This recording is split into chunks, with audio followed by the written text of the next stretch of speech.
तो हाँ जी, फिर से स्वागत है आपको हमारे चैनल हमसफ़र क्लासेज पर। तो आज हम देखने वाले हैं बिहार बोर्ड का बायोलॉजी का वीवीआई प्रश्न, जो कि एग्ज़ाम की दृष्टि से काफ़ी महत्वपूर्ण है।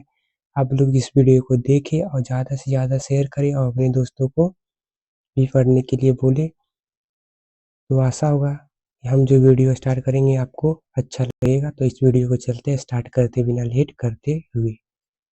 देखिए हमारे जो स्क्रीन पर पहला क्वेश्चन है, क्या कह रही है कि आम के फल में खाने वाला भाग है। आम का जो फल आप लोग खाते हैं, उसका खाने वाला भाग जिसको क्या कहते हैं? उसको फल के खाने वाले भाग को क्या कहते हैं? तो हम लोग बोलते हैं मध्यफल भित्ति। मध्यफल भित्ति बोलते हैं। मिडिल फ्रूट बॉल बोलते हैं। सेकंड नंबर देखिए, समसूत्री विभाजन होता है। तो समसूत्री विभाजन किसमें होता है? तो समसूत्री विभाजन कारिक कोशिका में होता है। देखिए 3 नंबर क्या कह रहा है कि बिना निषेचन के फल बनने की प्रक्रिया को कहते हैं। बिना निषेचन किए हुए फल जब बन जाता है तो उसे हम कहते हैं पार्थेनोकार्पिक कहते हैं। अगले देखिए 4 नंबर प्रश्न क्या कह रहा है कि इनमें से किसमें आंतरिक निषेचन नहीं होता है? मतलब आंतरिक निषेचन नहीं होता है। इसका सही उत्तर हो जाएगा मेढक है, जो आंतरिक निषेचन नहीं करता है, मतलब मेढक। अब देखिए 4 नंबर क्या है कि द्विविखंडन एक प्रकार है। द्विविखंडन एक प्रकार है। किसका प्रकार है द्विविखंडन? तो अलैंगिक चयन का प्रकार क्या है? द्विविखंडन। तो सही उत्तर क्या हो जाएगा? बी हो जाएगा। अब देखिए 6 नंबर, इनमें से कौन अंडज है? कौन अंडज है? मतलब अंडा है। तो इसका सही उत्तर हो जाएगा जो ए हो जाएगा एकेडिना। 7 नंबर देखिए, इनमें से पूरे जीवन में एक बार पुष्पित होने वाला कौन है? तो इसका सही उत्तर क्या हो जाएगा? बाँस हो जाएगा। सही उत्तर क्या हो जाएगा? बाँस हो जाएगा। अब देखिए अगला है कि 8 निम्न में कौन द्विगुणित है? मतलब डिप्लॉइड है, हैप्लॉइड नहीं। हैप्लॉइड मतलब अगुणित, एक रहेगा तो हैप्लॉइड, लेकिन द्विगुणित है, डिप्लॉइड है। तो इसका सही जो उत्तर हो जाएगा 8 का, वो हो जाएगा युग्मज है, जो कि डिप्लॉइड है। अब देखिए 9 नंबर क्या कह रहा है, किस फल का बीजचोल खाया जाता है?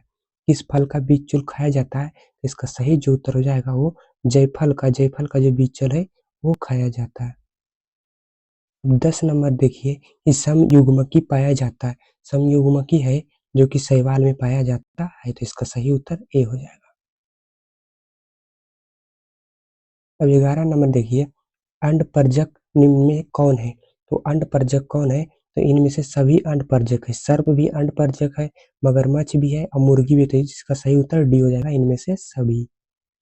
अब देखिए 12 नंबर, निम्नलिखित में कौन सत्य फल है? मतलब सत्य फल है निम्नलिखित में से कौन? तो सही उत्तर हो जाएगा नारियल है, जो सत्य फल है। अब देखिए 13 नंबर, मुकुलन द्वारा जनन किसमें होता है? तो मुकुलन द्वारा जो जनन होता है उसका सही उत्तर हो जाएगा ईस्ट में है, जो मुकुलन द्वारा जनन होता है ईस्ट में। अब देखिए 14 नंबर, निम्न में कौन मिथ्या फल है? मिथ्या फल है। इनमें से कौन मिथ्या फल है? तो इसका सही उत्तर सेब है, जो मिथ्या फल है। सही उत्तर ए हो जाएगा। इनमें कौन द्विविखंडन पाया जाता है? किसमें द्विविखंडन पाया जाता है? तो 15 का सही उत्तर हो जाएगा अमीबा। अब 16 नंबर देखिए कि जैम्यूल होते हैं। जैम्यूल होते, तो इसका सही उत्तर हो जाएगा स्पंज में। 17 नंबर देखिए, लीची का खाए जाने वाला भाग कहलाता है। जो हम लीची खाते हैं उसका खाने वाला, जिसका जो गुद्दा खाते हैं उसको क्या कहते हैं? खाने वाला भाग को क्या बोलते हैं? इसका सही उत्तर हो जाएगा बीजचोल है। हम लोग को लीची को क्या खाते हैं? बीजचोल खाते हैं। 18 नंबर देखिए, बिना निषेचन के फल का निर्माण को क्या कहते हैं? बिना निषेचन के फल का, इस ऊपर तो बताए थे परथिनोकार्पी, लेकिन यहाँ पर क्या हो जाएगा? बिना निषेचन के फल के निर्माण को क्या कहते हैं? तो इसका सही जो उत्तर हो जाएगा वो हो जाएगा अनिषेक जनन। अनिषेक जनन हो जाएगा। बिना जनन के तो अनिषेक जनन। अब देखिए 19 नंबर, निम्न में से सही चुनाव करें। इसका सही उत्तर हो जाएगा हाइड्रा की कलिका। हाइड्रा की कलिका और स्पोर हुआ जूस्पोर। अब 20 में देखिए, ईख में ग्राफ्टिंग नहीं होता है क्योंकि, अच्छा ईख में ग्राफ्टिंग क्यों नहीं होता? क्योंकि उसमें वेस्क्यूलर बंडल बिखरे हुए होते हैं, जहां तहां रहते हैं, उसी लिए बोलते हैं वेस्क्यूलर बंडल बिखरे होते हैं। अब देखिए 21 नंबर, 21 नंबर, निम्न किसके लिए लैंगिक प्रजनन जिम्मेवार है? तो किसके लिए लैंगिक परिवहन जिम्मेवार है? तो द्विगुणित अवस्था को बनाने हेतु। 22 नंबर देखिए, पुदीना में कारिक परिवर्धन करता है, तो इसका सही उत्तर रहेगा अंतःभू स्तरीय सकर्ष। कुकुर का संभावित जीवन काल होता है, जो कुकुर का है, जो कुत्ते का होता है, ये संभावित जीवन काल होता है जो 20 बरस का होता है। कितने बरस का? 20 बरस का, तो सही उत्तर हो जाएगा ए। अब देखिए 24 नंबर, शाख साइकन को वृंत पर लगाया जाता है, इस प्रकार ग्राफ्ट किए पौधे में फल पर निर्भर करेंगे। इस पर किस पर निर्भर करेंगे? इसका सही उत्तर हो जाएगा शाख होगा। क्या होगा? शाख। शाख को वृंत पर लगाया जाता है, शाख को मतलब कि वृंत पर लगाया जाता है। तो इस प्रकार ग्राफ्ट किए वृक्ष के फल किसके पर निर्भर करेगा? तो साइकोन पर निर्भर करेगा। फाइनली तो इसका सही उत्तर ये हो जाएगा 24 का ए। अब देखिए, अगुणित कोशिकाओं के संलयन की प्रक्रिया को कहते हैं, क्या कहते हैं? अगुणित कोशिकाओं के संलयन की प्रक्रिया को क्या कहते हैं? तो इसका सही उत्तर हो जाएगा समयुग्मन। 26 नंबर देखिए, में पत्तियों के खंडों द्वारा कारिक प्रजनन होता है, तो इसका सही उत्तर रहेगा कि बरीफिल्म एवं कलीय चोए के पत्तियों के खंड में कारिक प्रजनन होता है। मतलब बरीफिलियम क्या होता है? तो बरीफिलियम एक पत्ता होता है जिसके पत्ते पर ही पौधा उग जाते हैं, इसके पत्ते पर ही पौधा उग जाते हैं, तो इसका सही उत्तर क्या हो जाएगा? बी हो जाएगा 26 का। अब देखिए 27 का, रात में खिलने वाले पुष्प साधारण कैसे होते हैं? रात में जो पुष्प खिलता है वो साधारण कैसे होते हैं? तो छोटे होते हैं, जो पुष्प रात में खिलते क्या होते हैं? छोटे होते हैं, इसका सही उत्तर बी हो जाएगा। 28 नंबर देखिए, उभयलिंगी प्राणी है, कौन उभयलिंगी प्राणी है? तो आप जानते हैं कि मुर्गी तो उभयलिंगी नहीं है। उभयलिंगी मतलब किसमें? इसमें मेल एंड फीमेल दोनों पाए जाते हैं, लेकिन मुर्गी में तो नहीं, मुर्गी तो फीमेल अकेला हो जाता है। सांप भी तो फीमेल अलग होता है और मेल अलग होता है, तो इसका जो सही उत्तर आप लोग जानते होंगे, इसका सही उत्तर डी हो जाएगा केचुआ, जिसको कहा जाता है कि फार्मर का मित्र, किसान का मित्र किसे कहा जाता है? तो केचुआ को कहा जाता है। तो इसका सही उत्तर हो जाएगा कि केचुआ में मेल एंड फीमेल दोनों पाए जाते हैं, इसीलिए उसे उभयलिंगी प्राणी कहा जाता है। अब देखिए 29 नंबर, निम्न में कौन द्विगुणित संरचना है? द्विगुणित संरचना है, डिप्लॉइड है, तो इसका जो सही उत्तर हो जाएगा 29 का डिप्लॉइड है, इसका जो सही तो कौन है? इसका जो सही उत्तर हो जाएगा, जो सही उत्तर हो जाएगा उससे हो जाएगा यूमनाइज हो जाएगा। अगला देखिए 30 में, जन्म से लेकर प्रकृति की मृत्यु के बीच को अवस्था को क्या कहते हैं? तो आप लोग जानते हैं कि जन्म से लेकर लेकर प्रकृति की मृत्यु के बीच की अवस्था को क्या कहते हैं? जीवन काल कहते हैं। जीवन काल, ये नहीं कि जीवन चक्र कहना है, जीवन चक्र आपका गलत हो जाएगा, जीवन काल बोलिएगा। पूछेगा कि जीवन काल किसे कहते हैं, तो आप बताएंगे कि जन्म से लेकर प्रकृति की मृत्यु के बीच की अवस्था को जीवन काल कहते हैं। अब देखिए 31 नंबर, आकारिकी तथा आनुवांशिक रूप में समान जीवों को क्या कहते हैं? मतलब आकार में भी सेम है और आनुवांशिक से भी सेम है, तो उसे क्या हम कहेंगे? क्लोन कहेंगे, सिंपली क्लोन कहेंगे। पूछेगा क्लोन किसे कहते हैं, तो बोलेंगे कि आकारिकी तथा आनुवांशिक रूप से समान जीवों को क्लोन कहते हैं। अब देखिए 32 नंबर, 32 नंबर, अमीबा में प्रजनन किसके द्वारा होता है? किस प्रकार होता है? अमीबा में प्रजनन किस प्रकार होता है? तो द्विविखंडन के द्वारा होता है, क्योंकि देखो अमीबा ये है, ठीक, इससे दो गो बनते, ये पेरेंट सेल से दो गो डॉटर सेल बन जाते हैं, तो यही है अमीबा, दो गो बन गया, डॉटर डॉटर 1 है और 2 है, मतलब इसी अमीबा टूट के दो गो बिखर गया, 2 से 4, 4 से 5, 5 से 6, मतलब बढ़ता ही जाएगा। अब देखिए अगला 33 नंबर, पेनिसिलियम में प्रजनन होता है, पेनिसिलियम जो प्रजनन होता है वो कोनिडिया के द्वारा होता है, तो पूछेगा पेनिसिलियम प्रजनन किसके द्वारा? तो कोनिडिया के द्वारा। अब अगला है कि मासिक चक्र, मासिक चक्र किस में होता है? तो मासिक चक्र बंदर में होता है, कपि में भी होता है, मानव में भी होता है, तो इसका सही जो उत्तर हो जाएगा डी हो जाएगा, इनमें से सभी। अब देखिए 35 नंबर, इनमें से किसमें ओइस्ट्रक साइकिल नहीं होता है? ओइस्ट्रक साइकिल नहीं होता है। ओइस्ट्रक साइकिल है जो कि बंदर में नहीं होता है, बंदर में ओइस्ट्रक साइकिल नहीं होता है, क्योंकि बंदर बंदर मासिक चक्र में किस में आएगा? तो मासिक चक्र में तो अभी हम बताए, उसमें मनुष्य आ जाएगा, बंदर आ जाएगा, लेकिन गाय, भेड़ और कुत्ता इसमें ओस्ट्रक साइकिल चलता है, लेकिन इस सब में नहीं चलता है, बंदर में नहीं चलता, क्योंकि वो तो मनुष्य के अथी में आ जाता है। अब देखिए 36 नंबर, इनमें से कौन द्विलिंगी नहीं है? द्विलिंगी नहीं है, दोनों लिंग नहीं पाया जाता है, इसका सही जो उत्तर हो जाएगा वो कुत्ता है कि द्विलिंगी नहीं है, क्योंकि कुत्ता तो फीमेल है। इसका उल्टा तो आप लोग जानबे करते हैं, कुत्ता का उल्टा, जिससे हम बोलेंगे तो आप लोग को खराब लग जाएगा। अब देखिए 37 नंबर, निम्न में से किसमें युग्मक स्थानांतरण के लिए जल की आवश्यकता नहीं है? इसका जो सही उत्तर हो जाएगा वो हो जाएगा जिम्नोस्पर्म है, जिसमें कि युग्मक स्थानांतरण के लिए जब आवश्यकता नहीं पड़ती है।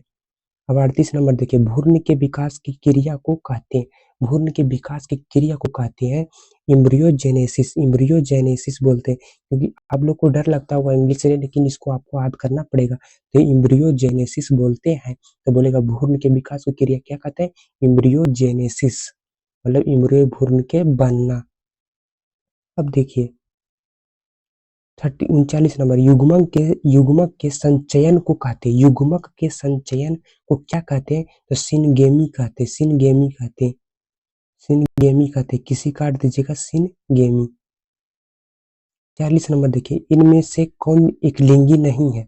कौन एक लिंगी नहीं है? इसका सही उत्तर हो जाएगा केचुआ, केचुआ क्योंकि द्विलिंगी, अभी हम बताए थे कि केचुआ में मेल भी पाया जाता है और फीमेल भी पाया जाता है, इसलिए केचुआ क्या है? द्विलिंगी है, एक लिंगी नहीं है।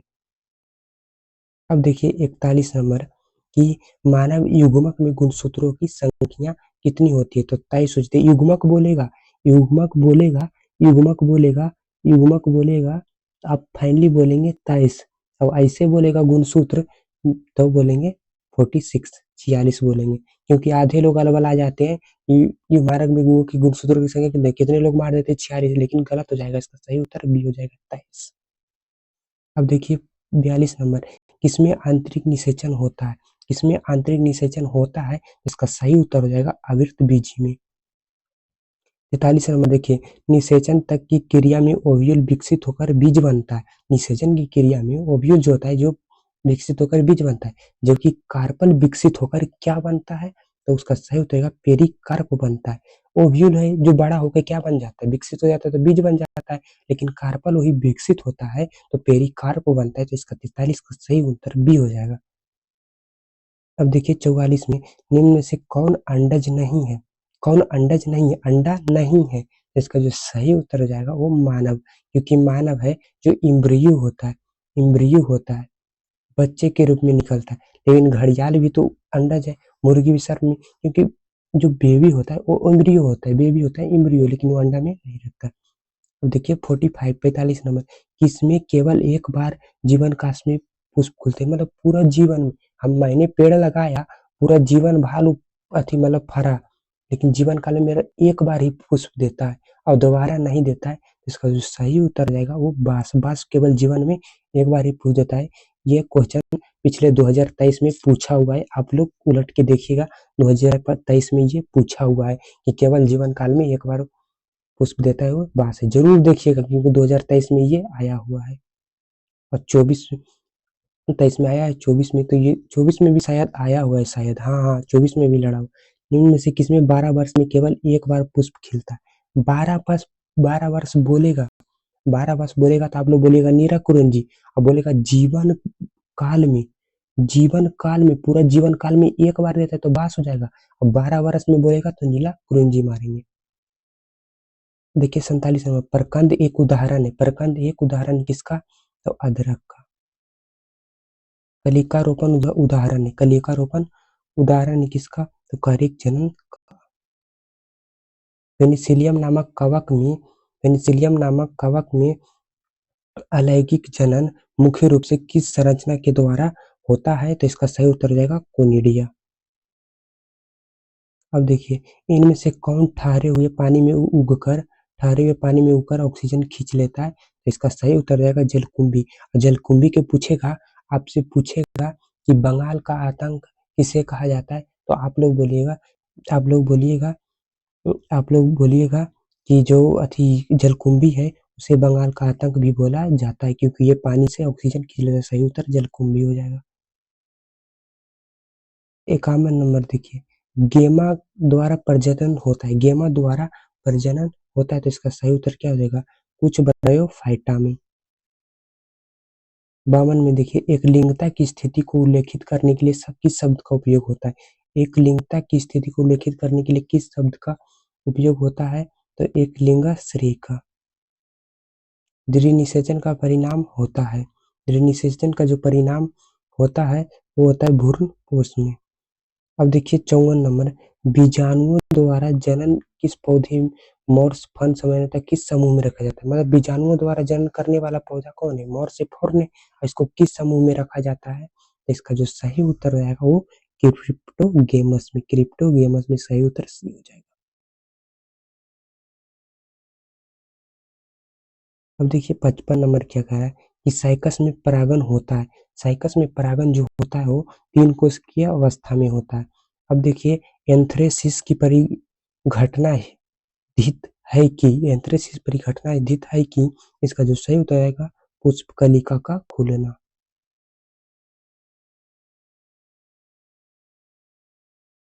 अब देखिए 57 नंबर, निम्न में से कौन पत्ती का अग्रभाग द्वारा जनन करता है?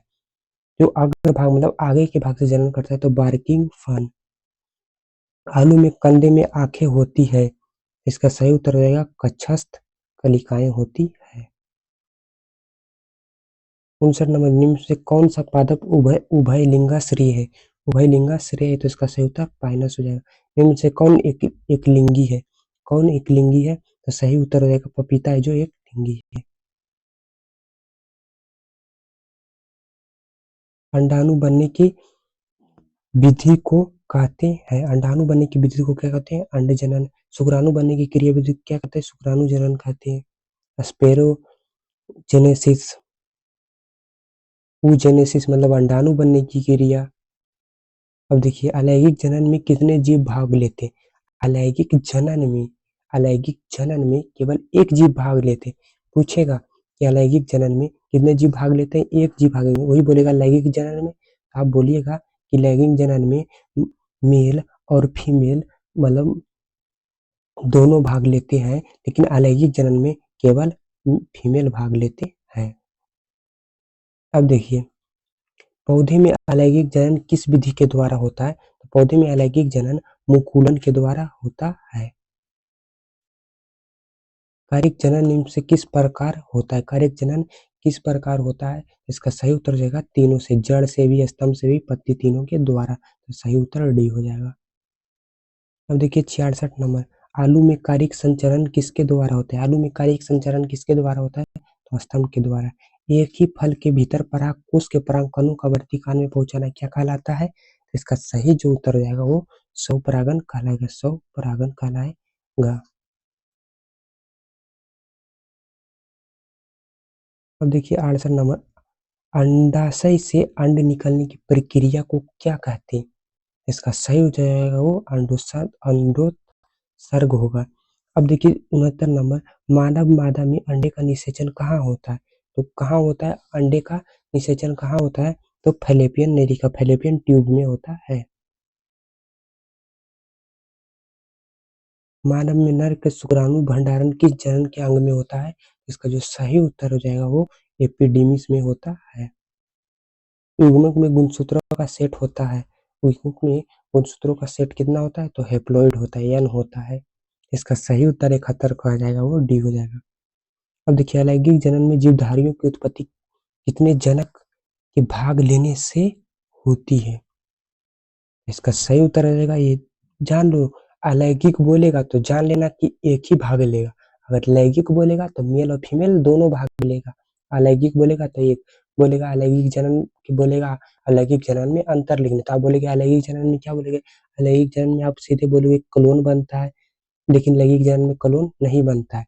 अलैंगिक जनन में केवल एक जीव भाग लेते हैं, लैंगिक जनन में दो जीव भाग लेते हैं। अब देखो 73 नंबर, माता द्वारा दिए गए युग्मक और पिता द्वारा दिए गए युग्मक के संलयन से क्या बनता है?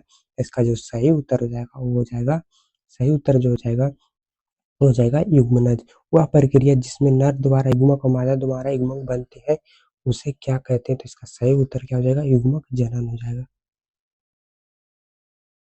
अब देखिए 75 नंबर, 3 परत वाली संरचना जिसके अंदर एक नई गुहा अंधांत्र आर्कियोट्रोन बन पाई गई है तो कहलाता है, क्या कहलाता है? इसका सही उत्तर हो जाएगा गलेस्टुला रानी। वह जीव या पौधा जिसके शरीर में नर और मादा दोनों प्रकार के प्रजनन पाए जाते हैं वह क्या कहलाते हैं? इसका सही उत्तर क्या हो जाएगा? उभयलिंगी उभयलिंगी बोलते हैं जिसमें फीमेल और मेल दोनों पाए जाते हैं। अब देखिए 77 नंबर, किस प्रकार के जनन करने वाले प्राणी में अधिक विभिन्नताएं देखने को मिलती है? किस प्रकार के जनन वाले प्राणी में अधिक विभिन्नताएं देखने को मिलती है? तो लैंगिक जनन के प्राणी में।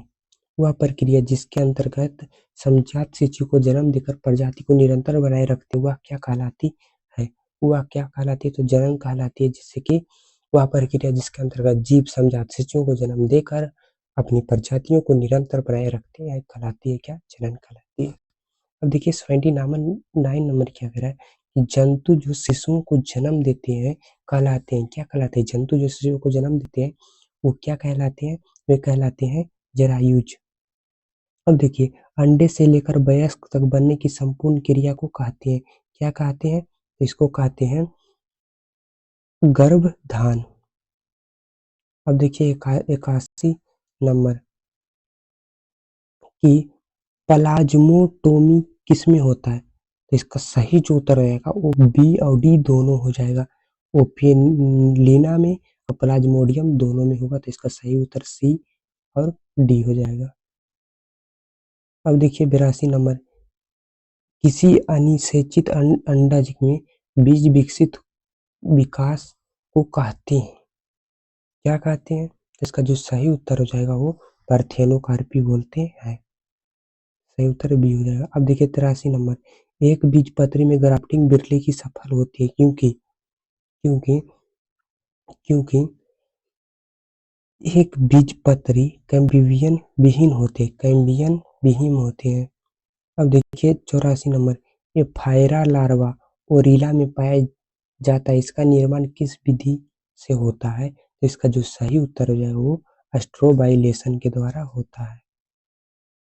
अब 85 नंबर देखिए, जीरोंटोलॉजी में किसका अध्ययन होता है? जीरोंटोलॉजी में किसका अध्ययन होता है? तो इसका सही उत्तर हो जाएगा एग्निन का अध्ययन होता है, एजनिन का अध्ययन होता है। अब देखिए 86 नंबर, निम्न में से किसमें बिना निषेचन द्वारा प्रजनन की क्षमता होती है? इसका जो सही उत्तर हो जाएगा वो मधुमक्खी में। प्याज के युग्मक में गुणसूत्रों की संख्या कितनी होती है? ये आपको याद रखना, ये बीबीआई पूछ सकता है कि प्याज में युग्मक में गुणसूत्रों की संख्या कितनी होता है? तो आपका सही जो उत्तर हो जाएगा वो हो जाएगा 24। अब मादा युग्मक में बोलेगा तो 23 बोलिएगा। अब देखिए 88 नंबर, किसी अनावृत्ति बीजों में इंडोस्पर्म भ्रूणपोष है, मतलब किसी अनावृत्ति बीजी में इंडोस्पर्म मतलब भ्रूणपोष है, क्या है? तो त्रिगुणित है, ट्रिप्लोइड है, 3n है, 3n मतलब ट्रिप्लोइड त्रिगुणित। अब देखिए 89 नंबर, किसी पुष्प में अंडाशय होते हैं, किसी पुष्प में अंडाशय क्या होते हैं? द्विगुणित होते हैं। पौधे में अर्धसूत्री विभाजन किसमें होता है? तो पौधे में अर्धसूत्री विभाजन परागकोश में होता है। अब देखिए 91 नंबर, 91 नंबर, किसी छोटे भाग टुकड़े के संपूर्ण शरीर के निर्माण को कहते हैं, संपूर्ण शरीर के निर्माण को क्या कहते हैं? मॉर्फोफाइलेक्सिस बोलते हैं, मॉर्फोफाइलेक्सिस बोलते हैं। तो सही उत्तर ये हो जाएगा। अब 92 देखिए, द्वितीय निषेचन किसमें पाया जाता है? द्वितीय निषेचन किसमें पाया जाता है? तो सही उत्तर क्या हो जाएगा? 92 का ये हो जाएगा। अब देखिए 94 का, पिस्टिया में कारिक प्रवर्धन किसके द्वारा होता है? पिस्टिया में कारिक प्रवर्धन किसके द्वारा होगा? तो ऑफसेट के द्वारा। 94 का भी। 95 देखिए, घरेलू मक्खी में मियोसाइट में गुणसूत्रों की संख्या कितनी होती है? इसका सही जो उत्तर हो जाएगा वो 12 हो जाएगा। अब देखिए 96 में, निम्न में से किस प्राणी में ओवोविविपेरिटी होता है? ओवो वेरेटी होता है, किसमें होता है? तो सही उत्तर क्या हो जाएगा? राइटल सर्प में।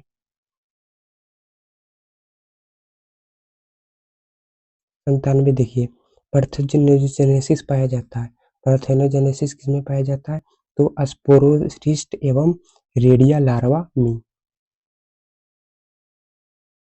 यदि नर आकारिकी में मादा से भिन्न हो तो इसे क्या कहते हैं? इसे कहते हैं लैंगिकता द्विपीता। लैंगिकता लैंगिक की दृष्टि से अलग होता है। अब देखिए 99 नंबर, पेडीजेनेसिस किस लार्वा में पाया जाता है? पेडीजेनेसिस किस लार्वा में पाया जाता है? तो फैसियोला में। अब देखिए 100 नंबर, किसमें तिर्यक द्विखंडन पाया जाता है? कहा है प्रश्न की किसमें तिर्यक द्विखंडन पाया जाता है? इसका सही उत्तर हो जाएगा सिराटियम में पाया जाता है। अब देखिए 101 नंबर में, प्राणियों में यौन अवस्था के बाद आता है। यौन अवस्था के बाद क्या आता है? तो प्रजनन अवस्था आता है। निम्न में से कौन सही क्रम है? सही क्रम है तो हम जानते हैं इसका सही उत्तर सी हो जाएगा, क्योंकि युग्मक जनन के बाद युग्मनज बनता है, उसके बाद भ्रूण जनना बनता है। अब देखिए 103 नंबर, शब्द होमोथैलिक एंड मोनिशियस का प्रयोग किसके लिए किया जाता है? मतलब होमोथैलिक और मोनिशियस का उपयोग किसके लिए किया जाता है? तो द्विलिंगी अवस्था के लिए किया जाता है। सही उत्तर ए हो जाएगा। तोता का सबसे अधिक उम्र क्या है? तोता का उम्र पूछ रहा है, तो आप लोग जानते हैं कि तोता का जो उम्र होता है वो 140 वर्ष दिया रहेगा या फिर 150 वर्ष। अगर 140 दिया रहेगा तो 140 मारेगा, 150 रहेगा तो 150। अब देखिए 15 नंबर से कौन सा पौधा द्विलिंगी है? पूछ रहा है कि कौन सा पौधा द्विलिंगी है? तो नारियल है जो कि द्विलिंगी इसमें होता है, नर और मादा दोनों पाया जाता है। 106 में देखिए कौन सा द्विलिंगी जानवर है? कौन द्विलिंगी जानवर है? इसका सही उत्तर रहेगा केचुआ, हाइड्रा और जोंक, तीनों एक ही द्विलिंगी है, तो सही उत्तर ये हो जाएगा। देखिए अगुणित गुणसूत्र किसमें पाया जाता है? तो अगुणित गुणसूत्र है जो कि युग्मक में पाया जाता है। अब देखिए 108 में, किसी आवृतबीजी एंजियोस्पर्म में युग्मक परिनालिका में होते, युग्मक परिनालिका में होते, तो इसका सही उत्तर क्या हो जाएगा? 2। सही उत्तर बी हो जाएगा। इस अवस्था में शब्द डायोसिस का उपयोग किया जाता है। डायोसिस का उपयोग किस अवस्था के शब्द में उपयोग किया जाता है? तो इसका जो सही उत्तर होगा वो होगा बी, एक लिंगी। अब देखिए बांस जाति में पुष्पन होता है, बताए थे पूरे जीवन काल में केवल एक बार होता है। सही उत्तर ये होगा। ड्रोसोफिला फ्रूट फ्लाई के मियोसाइट में गुणसूत्रों की संख्या कितनी? ड्रोसोफिला के पूछ रहा है, इसका सही जो उत्तर हो जाएगा वो 8 हो जाएगा।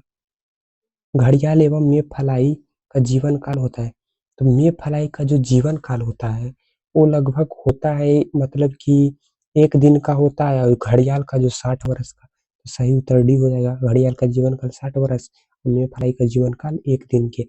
और वही बोलेगा हाउस फ्लाई के तो एक दिन में, मेघफलाई का बोलो हाउस फ्लाई तो उन लोग को बोलेगा तो एक सप्ताह, मेघफलाई बोल रहा है तो एक दिन का हुआ। अब देखिए 113 नंबर, नोड को आँख कहते हैं जो निम्नलिखित में से नया पौधा बनता है। किसमें नोड को आँख कहते हैं और नया पौधा बनता है? इसका जो सही उत्तर रहेगा जो आलू में आँखों को क्या बोलते हैं? नोड। नहीं हम लोग बोलते हैं कि आँख आ गया, आँख आ गया, जो बोलते हैं कि इसको अब रोपना चाहिए तो उसी को क्या बोलते हैं? आँख बोलते हैं। अब देखिए 114 नंबर, गतिशील सिलिया युक्त बीजाणु को कहते हैं, गतिशील सिलिया युक्त बीजाणु को कहते हैं जूस्पोर। अब देखिए दो युग्मक देखने में समान लगे तो कहते हैं, दो युग्मक देखने में समान लगे तो उसे कहते हैं आइसोगैमिट्स। आइसोगैमिट्स कहते हैं जब दो युग्मक एक समान लगते हैं तो। अब देखिए मानव में 116 नंबर, मानव में अर्धसूत्री विभाजन कोशिका मेले साइट में गुणसूत्रों की संख्या होती है, तो इसका सही उत्तर कितना हो जाएगा? 46। कोई भी प्राणी एक अपवाद को छोड़कर अमर नहीं है, अपवाद छोड़कर अमर नहीं है, क्योंकि एक कोषीय जीव होता है, एक कोशिकीय जीव होता है। अब देखिए 118, संतान जो लगभग एक दूसरे के एक जैसा हो, उनके पेरेंट के भी एक जैसा हो, क्या कहलाता है?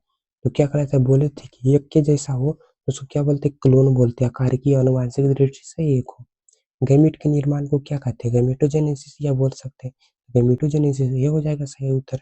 अब इनमें से कौन उभयलिंगा श्री पादप नहीं है? उभयलिंगा श्री पादप नहीं है, तो इसका सही उत्तर पपीता है। पपीता बोले थे कि उभयलिंगी नहीं है, पपीता केवल एक लिंग पाया जाता है। 121 नंबर, जब संतति की उत्पत्ति एकल जनक के द्वारा होती है तब उसे क्या कहते हैं? तो हम बताए थे अलैंगिक जनन बोलते हैं कि जब एक ही जीव के द्वारा संतति की उत्पत्ति हो, और उसे क्लोन भी बोलते हैं। अंडपरजक है, जानते हैं कि मुर्गी भी अंडपरजक है, सांप भी है, मगरमच्छ भी है, तो इसका जो सही उत्तर हो जाएगा वो डी हो जाएगा। इसका सही उत्तर डी हो जाएगा।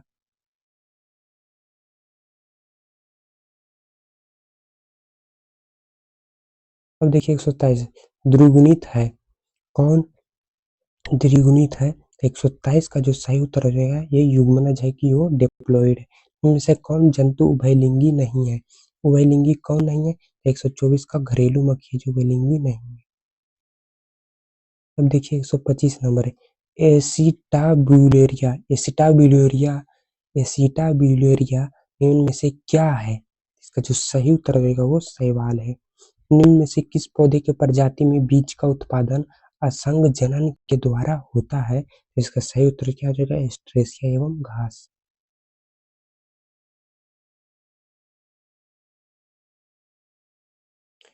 इनमें से किसे बंगाल का आतंक कहा जाता था? आपको बताया था जलकुंभी के बंगाल का आतंक बोला जाता है, सही उत्तर भी हो जाएगा। बोलेगा जल से ऑक्सीजन कौन सोख लेता है? तो जलकुंभी का बोला जाता है। अब मंद्र चक्र किसमें पाया जाता है? तो इसका सही उत्तर क्या आ जाएगा? इनमें से सभी, गाय, भेड़, कुत्ता तीनों में मंद्र चक्र पाया जाता है। अब देखिए 129 में सलकंद बल्ब का उदाहरण है। इसका जो सही आंसर हो जाएगा जो प्याज है, जिसे सलकंद का उदाहरण कहा जाता है। अब देखिए 130 नंबर, स्तनधारियों में निषेचन कहाँ होता है? कहाँ नहीं, यहाँ हाँ होगा, कहाँ होता है? तो इसका जो सही उत्तर हो जाएगा वो फैलोपियन नलिका में। अब 131 नंबर हमारा लास्ट क्वेश्चन है, प्रकृति का निषेक जनन बर्थियोजेनेसिस पाया जाता है? तो मधुमक्खी में पाया जाता है। तो दोस्तों आशा हुआ कि आपका ये वीडियो अच्छा लगा होगा, इसके लिए थैंक यू। इस वीडियो को ज़्यादा शेयर और लाइक और सब्सक्राइब जरूर करें, और कि ज़्यादा से ज़्यादा लोग देख सकें, और वीडियो को पॉज नहीं करें, जरूर देखें, क्योंकि ये आपके एग्जाम के लिए काफ़ी वीवीआई है। इससे जरूर जितना प्रश्न पूछेगा आपसे बन पाएगा। इसके लिए थैंक यू वेरी मच।